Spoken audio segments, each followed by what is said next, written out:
Good evening all and welcome to another video on All Hail the Ale. It's Saturday night, which means it's craft beer night. The beer we're going for tonight is from Off Axis Brew. It's this one. It is Crimson Tide. And Crimson Tide is described as a New World Red Ale and it weighs it at 4.8%. It's 440ml in the can and it says on the back that 5 sweet malts collide with 3 bitter hops to create a ruby red ale as full-bodied as it is fruity. Caramel and toffee at the base make way for a grapefruit and orange finish that is a real treasure to the taste buds.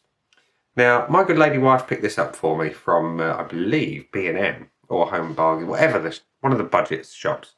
So I know it didn't cost an awful lot of money. And this one's going to kick off a bit of a series of budget beers. So we're going to see what it's all about. It does list the hops as Amarillo, Nelson Sauvin and Columbus. Doesn't interestingly mention the malts. So, yeah, I wonder what they are. Anyway, let's get it out into a glass and see what we think of this first beer in my temporary setting. So we're going to pour into my teku. The pour is, well, caramelly in colour.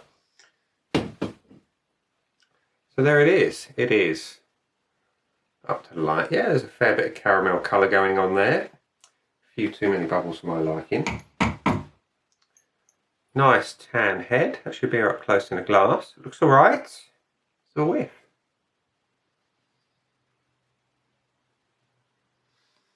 Okay, it smells light. Artificial. If you remember back to when you were a kid and you used to get those plastic wallets with the zip top that was not really a zip, it was just pushed together, like some sandwich bags. It's got that kind of plasticky vibe to it. Not really getting any great hops, getting a little hint of citrus, but not a huge amount. Yeah, so it looks alright. The smell is a little disappointing. See what it tastes like. Cheers.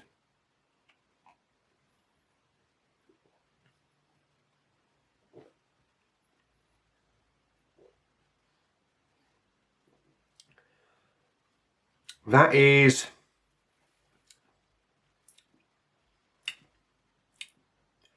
I'm not sure.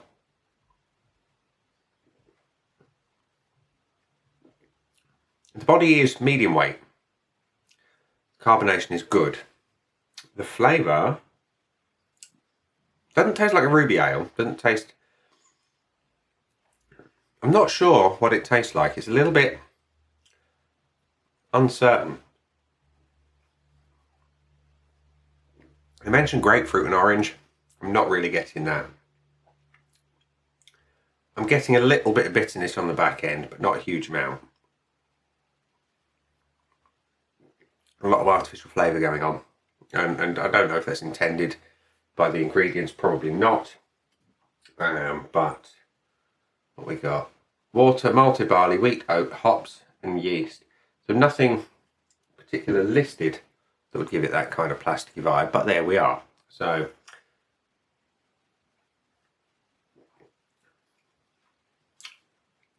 the finish is light, clean, ever so slightly malty, and on the whole,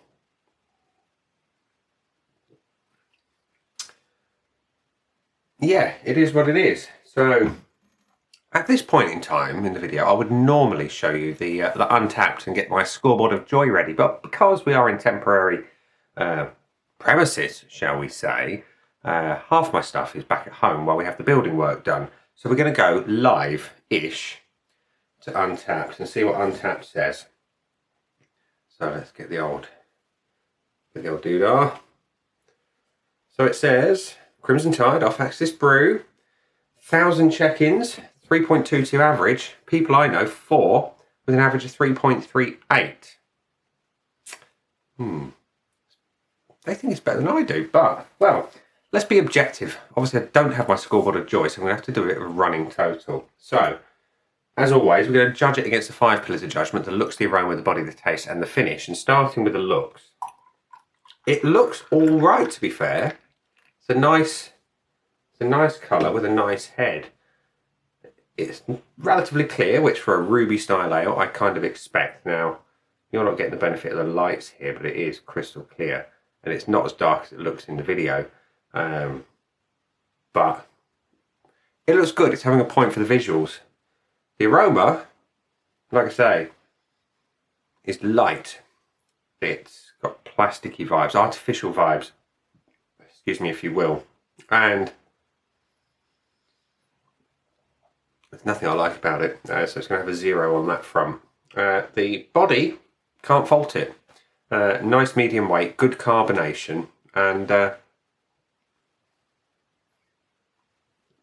mouthfeel is nice. Cannot fault it. It's going to have another point for that, so we're on 2. The taste, well, it promises grapefruit and orange and good malts and bittering hops. The malts are indistinct. The hops are lost. They are, well, I say they're lost. The Nelson is dominant, and it's killing the other hops. And Nelson's a hop you either love or you hate, and I'm not a big fan of it. It brings a slightly, I don't know, it brings that vibe that is slightly acidic, maybe slightly tart, and for me it doesn't work in a ruby ale.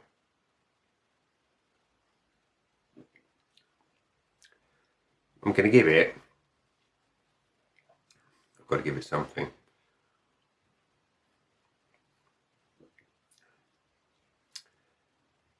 I'm going to give it a quarter. So we're on 2 1/4. And the finish, again, with those kind of hops in it, I expect bitterness. And the ruby, I expect maltiness. I've got tiniest bit of bitterness. And the malts, like I say, are indistinct. They're lost behind the Nelson. I am not a fan of the finish. It doesn't bring what I'm looking for. So I'm going to give it a quarter again, which gives it 2.5 out of 5. So it's straight down the middle, which is lower than the average score. It's higher than I would potentially want to give it, but I have to be objective. You know, if it was a case of would I buy it again, it comes to the bonus points. No, I wouldn't buy it again. So it's not going to have a buy again bonus. Value for money, it's sub £2 a can. If you're prepared to sacrifice flavour for affordability, then you'll probably be onto a winner. But there are better beers out there for probably not a lot more money. So no, it's not going to have a buy again bonus, and of course it couldn't have the full bonus because it didn't get a 5 out of 5. So there we go. Crimson Tide from Off Axis Brew. You've got 2.5 out of 5 from me on my Untapped scoreboard of joy. So there we go. That has been the beer. I've been me. Those down there are the buttons. You know exactly what to do with them by now. You've got your like, comment, dislike, and subscribe. Choose any combination of them as you wish. I'll see you again soon for another one. Bye for now.